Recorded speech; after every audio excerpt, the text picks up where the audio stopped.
Hello, everybody. Scott Golden here with the Wrestling Challenge Review Series for January 10th, 1987.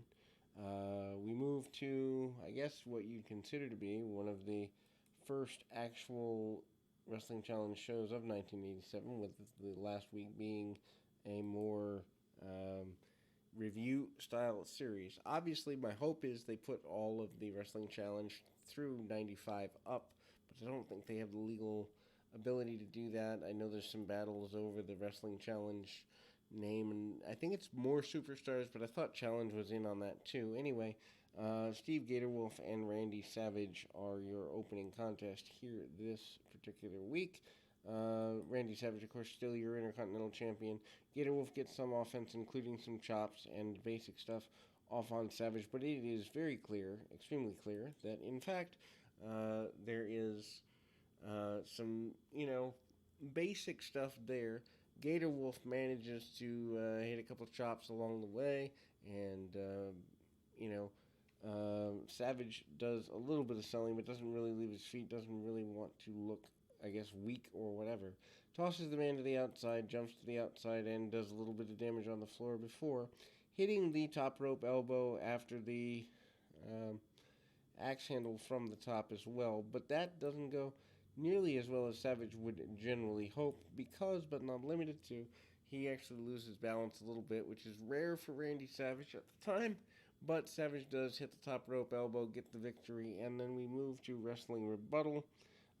George Steele eating a bit of the magazine, which, well, hey, it's George Steele, so it makes sense within the character, but at the same time, don't know that that's the best marketing technique. We move to Jimmy Jack Funk, which is Jesse Barr, against Tito Santana in the next match.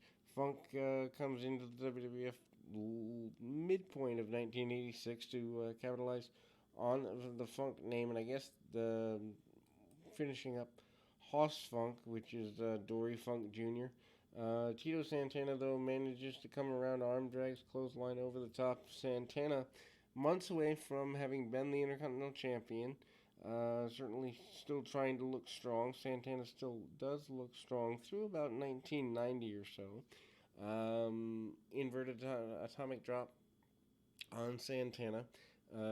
Some definite struggles over a backslide. Santana actually wins with a backslide, but they actually make it look like a hold that's hard to execute. So that's kind of cool. We kind of move along relatively quickly here into another enhancement challenge type match, which basically is what challenge was. Santana also looks very strong, but we go to an interview first. Hype for Butch Reed. Slick basically says the man is natural in every way, natural athlete, natural looks, natural muscular definition and tone, really trying to put Butch Reed over like $1,000,000, both literally and figuratively. Butch Reed never really works out in the way that they anticipated, I don't imagine. Jesse Cortez up next in an enhancement match here. And he falls to Kamala, still getting Kamala ready for Hogan. There are promos, insets here where that is the main idea. And Bobby Heenan getting friendly with Jack Tunney along the way. Kamala with a couple of chops, couple of basic things. The Wizard and Kemshi still with Kamala.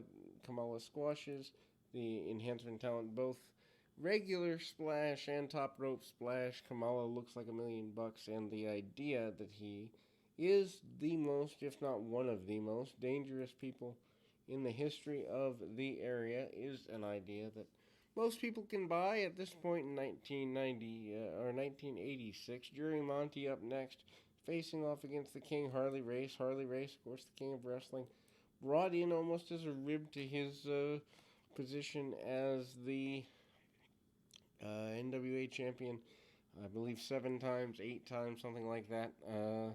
Anyway, Harley Race managed by Bobby Heenan. Jerry Monty, we are told by Gorilla Monsoon and Luscious Johnny Valiant that if the King is defeated, he will lose the crown. That doesn't seem to happen because Race does lose on TV now and again. It's rare, but most notably to Hulk Hogan in Saturday night's main event, diving through a table that eventually injures him. Jerry Monty doesn't have too much offense.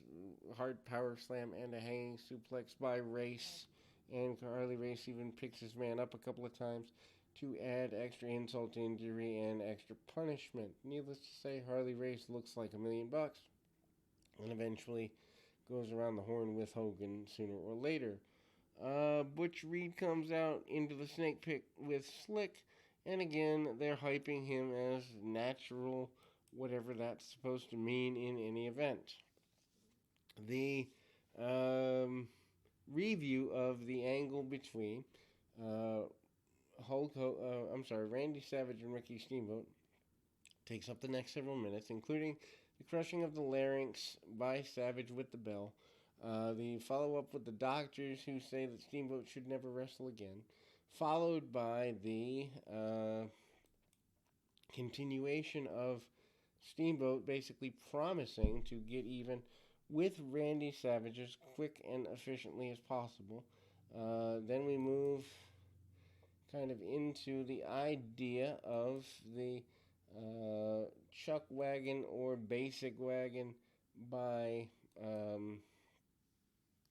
none other than Blackjack Mulligan. Mulligan still really hasn't debuted all that much. I think he debuts within the next month or two here on Superstar on Challenge, but they're kind of hyping his debut more than he can actually go in the ring. Of course, his best days probably the 70s and early 80s in the Carolinas and other places. But anyhow, that continues to go in a direction of simplicity. Killer Bees manage to be up here next. And we see Killer Bees against Fuji's team of Morocco and Orton, which ultimately doesn't exactly go the way that they plan. There is a disqualification eventually, which leads to the win illegally for Fuji and friends. Killer Bees, of course, B. Brian Blair and Jumping Jim Brunzell. They are a reasonable team for the, let's say through 1987, early 88. One of the kid marketed teams. Some hip tosses and basic stuff there. Morocco at this point starting to look very bloated. Cuts the ring off on Blair. Brunzell does get a momentary hot tag. Doesn't last very long though. Goes through with some arm wringers and really basic stuff. Nothing to write home about.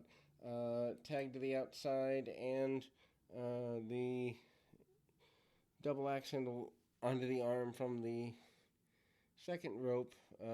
Cut off again by Morocco. Morocco manages to remain in control. The heel announcer Johnny V basically says that the issues come down to the fact that the Bees were using the masks. That's illegal, etc. and so forth. And then that goes from there. Junkyard Dog cuts a completely nonsensical promo to close the program. He cuts a promo basically with eventually Blackjack Mulligan, which I think is this first backstage promo setup. But anyhow, Junkyard Dog talks about getting fined and getting in trouble in 1986, wants to do better for 1987 and beyond. Not quite sure what that's about, but it is what it is. And the dog has his issues. Anyway, we are promised music videos next week, and we move towards the middle of January in 1987. When we return, we'll also have more, including the Dynamite review tonight. But until then, keep your feet on the ground, your mind in the moment. Till next time, everybody.